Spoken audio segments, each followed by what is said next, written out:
Praise the Lord. கிறிஸ்துவுக்குள் எனக்கு மிகவும் பிரியமானவர்களே, ஆண்டவருடைய நாமத்தினாலே உங்களுக்கு மிகுந்த சமாதானம் என்று நான் உங்களை வாழ்த்துகிறேன். ஆண்டவரோடு கூட 3 வருட காலங்கள் சீடர்கள் கூடவே இருந்து ஆண்டவர் செய்த அற்புதங்களையும் அடையாளங்களையும் கண்கூடாக கண்டார்கள். ஏன், அவர்கள் கைகள் வழியாகவே அற்புதங்களும் அடையாளங்களும் ஏராளமாய் நடந்திருக்கிறது.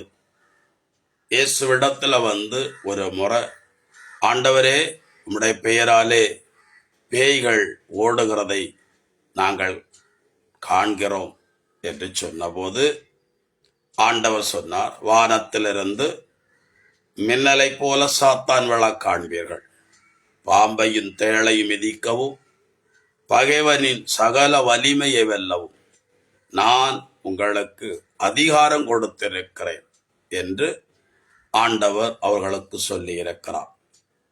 இப்படி கண்கூடாக பல அடையாளங்களை கண்ட பேதுருவானாலும் சரி, அவரோடு இருந்த சீடர்களானாலும் சரி, சில இடங்களிலே சில சம்பவங்களிலே விசுவாசம் இல்லாதவர்களாய் நடந்து கொண்டது மனசுக்கு கொஞ்சம் சங்கடமாத்தான் இருக்கு. இவ்வளவு தீவிர விசுவாசியா இருந்து ஏன் இந்த சின்ன காரியத்துல சந்தேகப்பட்டு இடரல் அடைந்தார்கள் என்று சொல்லி கேட்க தோன்றுகிறது. அதாவது மாலை வேளையில சீடர்களை எல்லாம் அக்கறைக்கு போகும்படி துரிதப்படுத்தினார். சீடர்கள் படகுல மறுகரைக்கு பிரயாணப்பட்டார்கள். இயேசு ஒரு மலையில போய் இரவு முழுவதும் ஜெபித்துக் கொண்டிருந்தார். நடுச்சாமத்துல கடல்ல உண்டான புயல் காற்றினாலே சீடர்கள் படகுல தத்தளிக்கிறார்கள். இதை கண்ட இயேசு ஜெபத்தை நிறுத்திவிட்டு சீடர்களை ஆறுதல் படுத்த வேண்டும், பாதுகாக்க வேண்டும். அந்த துன்ப வேளையில நான் உங்களோடு கூட இருக்கிறேன் என்பதை அவர்களுக்கு உணர்த்த வேண்டும் என்பதற்காக ஆண்டவர் கடலின் மீது நடந்து வந்தார். கடல் மீது இயேசு நடந்து வருவதை கண்டவர்கள் இயேசு என்று உணராததினாலே பூதம் என்று சொல்லி சத்தமிட்டார்கள், பயத்திர சத்தமிட்டார்கள். ஆண்டவர் சொன்னார், பூதம் அல்ல, நான் தான் என்று சொல்லி. உடனே பேதுரு, நீர்தாம் என்றால் நானும் கடலிலே நடந்து வரும்படி எனக்கு அனுமதி தாரும் என்று கேட்டார். பார்த்தீங்களா, இதுவரைக்கும் இயேசுவோட இருந்து எவ்வளவு பெரிய காரியங்களை கண்டவர்கள். 2வது, பூதம் நடக்குமாம், இயேசு நடக்க மாட்டாராம். அதுதான் அந்த கேள்விக்கு அர்த்தம். நீர்தாம் என்றால் நானும் நடந்து வர எனக்கு அனுமதி தாரும். அவனுடைய சந்தேகத்தை தீர்க்க வேண்டும் என்பதற்காக தண்ணீரிலே நடந்து வா என்று சொல்லி ஆண்டவர் சொன்னார். அந்த மனுஷனும் கடல்ல தண்ணீர்ல நடந்து வந்தான். கொஞ்ச தூரம் நடந்து வந்தவர் திடீரென்று சொல்லி கடல் பலமாய் அலை எழும்பினதை கண்டதும் பயந்து போனார். தண்ணீரிலே மூழ்கி கொண்டிருந்தார். போதகரே, என்னை காப்பாற்றும் என்று சொல்லி மறுபடியும் கத்துகிறார். இயேசு கூட இருக்கவே இப்படி பயப்படுகிறவர்கள் இயேசு இல்லாம எப்படி நிம்மதியா சமாதானமா வாழ முடியும்? இயேசு கைகளை பிடித்து தூக்கிவிட்டு, அற்ப விசுவாசியை ஏன் பயப்பட்டாய் என்று கேட்டார். பிரியமானவர்களே, இயேசு உயர்த்த செய்தியை பெண்கள் வந்து வல்லமையான ஊழியக்காரர்கள் பேதுருவும் ஆட்களும் அவர்களுக்கு அறிவிக்கக்கூடிய நிலைமையில அவர்கள் காணப்பட்டார்கள். வெளியே இறங்கவே இல்லை. இயேசு மரித்தார் என்றதிலிருந்து உயர்த்த செய்தியை கேள்விப்படும் வரைக்கும் அவங்க இருந்த வீட்டை விட்டு அவங்க வெளியே வரவே இல்லை. பெண்கள் போயிருக்கிறார்கள். அவர்கள் இயேசுடைய உடலுக்கு நறுமண தைலம் பூசிக்கொள்வதற்காக போனவர்கள். போன இடத்துல உயர்த்த இயேசுவை கண்டார்கள். வேக வேகமா வந்து பேதுருவையும் யோவானையும் மற்றுள்ளவர்களையும் பார்த்து, இயேசு உயிர்த்தெழுந்தார், அதை நாங்கள் பார்த்தோம், இயேசுவோடு பேசினோம், அவர் உங்களை காத்திருக்க சொன்னார் அப்படின்னாலும் சொல்றாங்க. இவங்களால நம்ப முடியல. பேதுருவும் யோவானும் சந்தேகத்தை தீர்க்க வேண்டும் என்பதற்காக இயேசுவை அடக்கம் பண்ணின கல்லறை தேடி ஓடினார்கள். கடைசியில உடல் இல்லை என்று தெரிந்ததும் வீட்டுக்கு திரும்ப வந்து வீட்டை பூட்டி கொண்டார்கள். இயேசு அவங்க நடுவுல வந்து நின்று உங்களுக்கு சமாதானம் என்று சொன்னார். எல்லாரும் சந்தோஷப்பட்டாங்க. கண்டு விசுவாசிக்கிற விசுவாசிகள். அந்த கூட்டத்துல தோமா இல்லை. தோமா வெளியில எங்கேயோ போயிருக்கிறான். தோமா வந்ததும் அந்த நல்ல செய்தியை சொன்ன போது தோமா சொல்லுகிறார், நீங்க 11 பேரும் உயர்த்த இயேசுவை கண்டேன் என்று சொன்னாலும் நான் நம்ப மாட்டேன். எனக்கு கண்ணால அவரை காணாம நான் அவரை நம்பவே மாட்டேன்.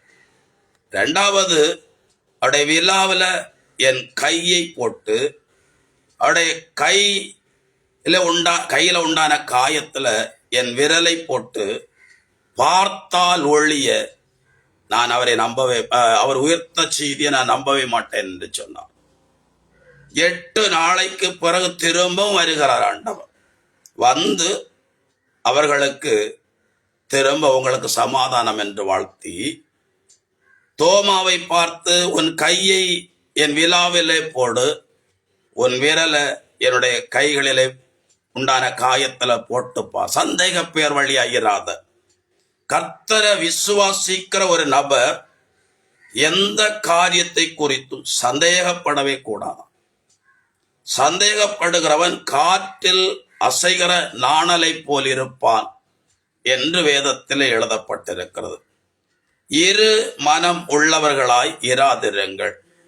இரு மனம் உள்ளவர்கள் தேவனிடத்திலிருந்து எதையும் பெற்றுக்கொள்ளலாம் என்று நினைக்காதிருங்கள் என்று யாக்கோபு நிருபம் 1 அதிகாரம் 7-8 வசனங்கள் எழுதப்பட்டிருக்கிறது. பிரியமானவர்களே, இயேசுவை கண்டதும், இயேசுவே என் தேவனே என் ஆண்டவரே என்று சொல்லி தோமா சத்தமிட்டான். ஆண்டவர் சொன்னார், நீ கண்டதினால் என்னை விசுவாசித்தாய், காணாமலே என்னை விசுவாசிக்கிறவர்கள் பேறு பெற்றவர்கள் என்று சொன்னார். காணாமல் விசுவாசிக்கிறது நானும் நீங்களும் தான். அவர்கள் கூட இருந்த சீடர்கள். நாமோ அந்த சீடர்கள் எழுதின பழைய ஏற்பாட்டு பரிசுத்தவான்கள் எழுதி வைத்திருக்கிற இயேசுவை குறித்து திருஷ்டாந்தப்படுத்தி இருக்கிறதான காரியங்களை நம்ம வாசித்து, சிலருக்கு நடந்த அற்புதங்களை அவர்கள் சொல்ல கேட்டு நாம் ஆண்டவரை விசுவாசித்துக் கொண்டிருக்கிறோம். பிரியமானவர்களே, உயர்த்து 2 முறை காட்சி கொடுத்திருக்கிறான். இப்ப பேதுரு திரும்ப சீசர்களை பார்த்து நான் மீன் பிடிக்க போகிறேன் என்று சொன்னதும் அத்தனை சீசர்களும் பேதுருவோடு கூட மீன் பிடிக்க கடந்து போனார்கள். மீன் பிடித்தவர்களைத்தான் மனுஷர்களை பிடிக்க நான் உங்களை ஏற்படுத்தினேன் என்று சொல்லி 3 வருட காலம் தனக்கு முன்னால 2 பேரா கிராமங்களுக்கு அனுப்பி சுவிசேஷத்தை பிரசங்கிக்க பண்ணின ஆண்டவர், அதை தொடர்ந்து அவர்கள் செய்ய வேண்டும் என்று சொல்லி சில வரங்களையும் சில கிருபைகளையும் கொடுத்த ஆண்டவர். ஆனாலும் இயேசு உயிர்த்த பிறகும் கூட அவருடைய வல்லமையை பெற்றுக் கொள்வதற்காக எருசலேமை விட்டு கடந்து போகாமல் காத்திருங்கள் என்று சொன்ன ஆண்டை வார்த்தையை மீறி அவர்கள் விட்டு வந்த வேலையை செய்வதற்கு கடந்து போனார்கள். பாத்தீங்களா? ஆண்டவரே ஆண்டவரே என்று சொன்னாலும் சூழ்நிலைகளில தடுமாறக்கூடிய விசுவாசிகளாய்த்தான் இயேசுவோடு இருந்தவர்கள் கூட காணப்பட்டார்கள். இன்றைக்கு நாம் தடுமாறும் போது உங்களை நியாயப்படுத்துவதற்காக நான் இதை சொல்லவில்லை. அவங்க விழுந்து எழும்பினார்களோ அல்லது கண்டு விசுவாசித்தார்களோ அல்லது ஆண்டவர் அவர்களுக்கு திரும்ப திரும்ப காட்சி கொடுத்ததினால ஆண்டவருக்கு ஊழியம் செய்ய மறுபடியும் ஒப்பு கொடுத்தார்களோ அதை பார்க்க வேண்டிய தேவையே இல்லை.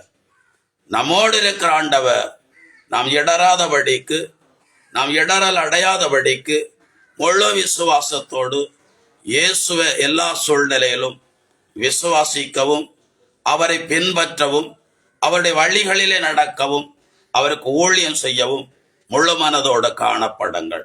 எனக்கு முன்னால ஒருத்தர் விழுந்து போனார் அல்லது எனக்கு முன்னால ஒருத்தர் அழைப்பை விட்டு பின்வாங்கி போனார் என்று சொல்லி நான் அதை பார்க்க வேண்டிய தேவையே இல்லை.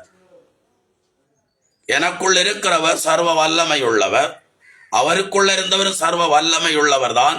ஆனால் அவர் சூழ்நிலை கண்டு பயந்து சில கிருபைகளை இழந்திருக்கலாம். நாம் கிருபைகளை ஒரு காலமும் இழக்கவே கூடாது. அழைப்பையும் நாம் இழந்து போகவே கூடாது. வரங்களையும் கனிகளையும் நாம் இழந்து போகவே கூடாது. நாம் கடைசி வரைக்கும் விழுந்து போகாம, சந்தேகப்படாம ஆண்டவர் இயேசுவை பின்பற்றுகிறவர்களாய் ஒரு வல்லமையான சாட்சியாய் காணப்பட நம்மை ஒப்பு கொடுக்க வேண்டும். சீடர்கள் எல்லாம் கடல்ல வலை வீசி மீன் கிடைக்காம அப்படி கஷ்டப்பட்டு கொண்டிருக்கும் போது ஆண்டவர் மறுபடியும் அவங்கள தேடி வரார். பிள்ளைகளை மீன் ஒன்று அகப்படவில்லையா என்று கேட்டு படகின் வலது பக்கத்துல வலையை வீசுங்கள் என்று சொன்னார். அப்படி அவர்கள் வலை வீசின போது 2 படகு 153 மீன்கள் ஒரு வலையில் அகப்பட்டு கொண்டது. அப்பதான் யோவான் சொன்னார், கரையில நிற்கிறது ஆண்டவர் இயேசு. உடனே பேதுரு தண்ணீர்ல குதிக்கிறார். அவர் எல்லா இடத்துலையும் குதிப்பார். பிரியமானவர்களே, எப்படி குதிப்பார் என்று சொன்னா, ஒரு இடத்துல ஒரு பெண் இயேசுவை என் மகளுக்கு இறங்கும் என்று சொல்லி கத்தும் போது இயேசு அமைதியா இருக்கிறார். அந்த இடத்துல வந்து ஆண்டவரை ஏதாவது செய்து அவளை அனுப்பும் என்று பேசினார். ஒரு பெண் இயேசுவின் வஸ்திரத்தை தொட்டு சுகத்தை பெற்றுக் கொண்ட போது என்னுடைய வஸ்திரத்தில் தொட்டது யார், என்னிடத்திலிருந்து வல்லமை புறப்பட்டது என்றார். பேதுரு சொல்லுகிறார், எத்தனையோ பேர் நெருக்கி கொண்டிருக்கிறாங்க, என்னுடைய வஸ்திரத்தை தொட்டது யார் என்று கேட்பது நியாயமா என்று கேட்டார். மனுஷர்கள் என்னை என்ன யார் என்று சொல்லுகிறார்கள் என்று சொன்ன போது பலரும் பலவிதத்துல சொல்லுகிறார்கள். சரி, நீங்க என்ன சொல்லுகிறீர்கள், நீங்க தேவனுடைய குமாரன் என்று சொல்லி பேதுரு சொன்னார். இப்படி பல இடங்கள்ல அவசரப்படுவார், அதிகமாய் தன்னை முன்னிறுத்தி பேசுவார். ஆனால் சூழ்நிலைகளில் ஆள் விழுந்து போவார். ஆனாலும் அப்படிப்பட்ட மனுஷனை ஆண்டவர் கைவிடவே இல்லை. அவர் மேல வச்ச பொறுப்பை கொஞ்சம் குறைக்கவே இல்லை. அவரை பயன்படுத்தினார். அதுக்காக நாமும் அவரை போல விசுவாசத்துல தடுமாற்ற அடைஞ்சா நம்மளை ஆண்டவர் பயன்படுத்துவார் அந்த நம்பிக்கையோடையோ அந்த அற்ப ஆசையோட ஆண்டவரை பின்பற்றக்கூடாது. நம்ம விழாம ஆண்டவருக்கு ஊழியம் செய்ய எங்களை ஒப்பு கொடுக்கிறோம், ஆண்டவர் எங்களை பலப்படுத்துங்க என்று சொல்லி ஆண்டவருடைய சமூகத்துல ஒப்பு கொடுப்போம். விசுவாசத்துல ஒரு காலம் தடுமாற்றம் அடையவே கூடாது. விசுவாசத்துல நிலைத்து நிற்கணும், ஆண்டவரை பின்பற்ற வேண்டும். 3 முறை பேதுரு இயேசுவை மறுதலித்தார். அதுவும் ஆண்டவர் இன்று ராத்திரி என்று சொன்னார். அந்த ராத்திரிக்குள்ளாலேயே ஆண்டவர் சொன்ன வார்த்தைகளை மறந்து பேதுரு இயேசுவை மறுதலித்தார். மறுதலித்த இயேசுவை பேதுரு மறுதலித்த போதும் கூட ஆண்டவர் பேதுரு மேல இரக்கம் கொண்டு அவனுக்கு மன்னிப்பு கொடுத்தார். பெரியமானவர்களே, பெரிய பெரிய விசுவாசிகள், பெரிய பெரிய ஊழியக்காரர்கள், இயேசுவோடு இருந்தவர்கள் என்று சொல்லிக் கொண்டவர்கள் கூட விசுவாசத்திலே தடுமாற்றம் அடைந்தார்கள்.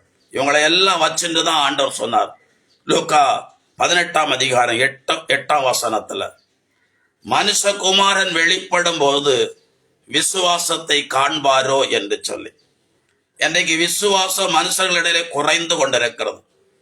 ஆண்டவரை பின்பற்றினாலும் கூட, ஆண்டவருக்காக வைராக்கியமாய் பேசினாலும் கூட, தங்களுக்கு தனிப்பட்ட முறையில் வரக்கூடிய சில நெருக்கடிகள், சில இக்கட்டான சூழ்நிலைகள்ல தடுமாறுகிறவர்களைத்தான் இன்றைக்கு பார்க்க முடிகிறது.